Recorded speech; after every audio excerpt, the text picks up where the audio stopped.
আসসালামু আলাইকুম রহমতুল্লাহি বারাকাতুহু। ভাইজানেরা আছেন ভালো? আল্লাহ পাক আপনাদের কেমন রেখেছেন? শুকরিয়া, আলহামদুলিল্লাহ। আল্লাহ পাক যে অবস্থায় রাখছেন ওই অবস্থায় কি আলহামদুলিল্লাহ। এই জন্য রসুল সাল্লাল্লাহু আলাইহি ওয়াসাল্লাম দ্বীনের দাওয়াত এই হাদিস থেকে শুরু করছেন।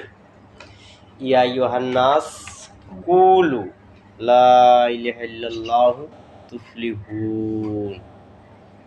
হে লোক সকল, তোমরা বলো যে সমস্ত সৃষ্টি জগৎ থেকেই কোনো কিছুই হয় না, একমাত্র সৃষ্টিকর্তা মহান আল্লাহ পাক থেকেই সব কিছু হয়। এই কথা বলো, তাহলে কামিয়াবি হয়ে যাবা। কি কামিয়াবি? মহা কামিয়াবি। এই কথা দাওয়াত দিতে যাইয়ে, এই কথা কইতে যাইয়ে কি আবু জাহেল হয়ে গেছে শত্রু। যখন বলছে সব এক সৃষ্টির থেকেও কোনো কিছু হয় না, একমাত্র মহান আল্লাহ পাক থেকেই সব কিছু হয়, এই কথা বলতে যাই কি হয়ে গেছে? শত্রু হয়ে গেছে। এখন এই কলেমার দাওয়াত কি আপনার আমার দেওয়ার দরকার।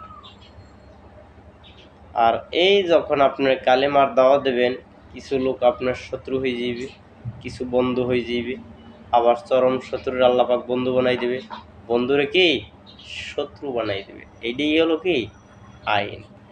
কিন্তু আমরা বুঝি না, আমরা কি বুঝি না। কালেমার দাওয়াত দিয়ে যাই কি কিছু শত্রু হয়ে যাবে, কিছু বন্ধু হয়ে যাবে, আবার চরম শত্রু আল্লাহ পাক বন্ধু বানাই দেবে, বন্ধুরে কি আল্লাহ পাক শত্রু বানাই দেবে। এই জন্য কি আমাদের কলেমা ধরতে হবে।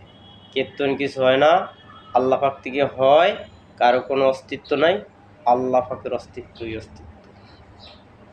এই কলেমা ধরতে হবে, ইস্তেকামত থাকতে হবে। কিন্তু হালতে যদি কালেমা ছাড়িয়ে দিই তাহলে শেষ। বিভিন্ন রকমের হালত আসবে, বিভিন্ন রকমের পরিবেশে থাকতে হবে, বিভিন্ন রকমের কি জায়গায় যাইতে হবে, বিভিন্ন শ্রেণীর লোকের সাথে দেখা হবে, কিন্তু কলেমা ছাড়া যাবে না। কিন্তু কি কলেমা ছাড়া যাবে না, কলেমা কি আঁকড়াই ধরতে হবে, দিন আঁকড়াই ধরতে হবে। দুনিয়ার একটু ক্ষতি হয় হোক, কিন্তু কি কলেমা ছাড়া যাবে না।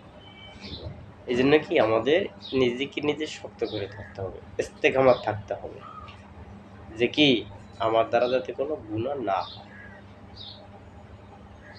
ঠিক আছে, আলহামদুলিল্লাহ।